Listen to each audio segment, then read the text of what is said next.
Indications that the military conflict in Ukraine is shifting into a new phase have started to emerge in the media.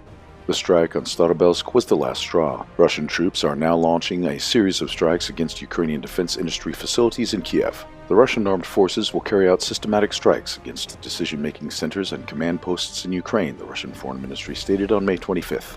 Additionally, during a phone call with U.S. Secretary of State Marco Rubio, Russian Foreign Minister Sergei Lavrov recommended evacuating diplomats from Kyiv.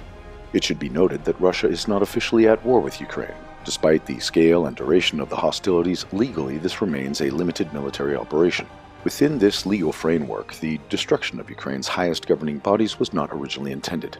Now, in the fifth year of the conflict, Moscow's perspective appears to have shifted significantly. If a political decision has already been made, Kyiv may soon become an extremely unsafe city for the country's leadership.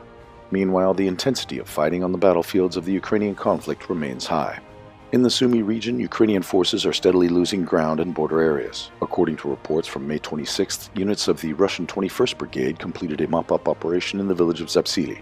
Russian troops are advancing on the village of Velika Rybitsia, once a major logistics hub for the Ukrainian armed forces, turning it into a frontline settlement located just a couple of kilometers from the line of contact. On May 26th, the Russian 34th Brigade of the North Task Force took full control of the village of Ryasnya. Going forward, the Russian command will most likely shift its attention northward toward the Petipolya railway station. The station remains under Ukrainian control and forms a salient on this section of the front.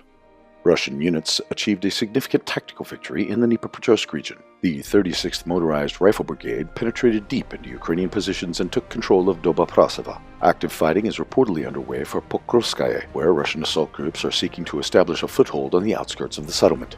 The depth of the breakthrough was about 6 kilometers, a fairly significant result given the current realities of the military hostilities.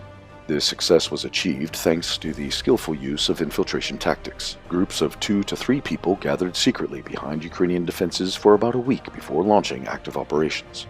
Meanwhile, fierce positional battles continue along the rest of the front. However, there have been no significant changes in the operational situation.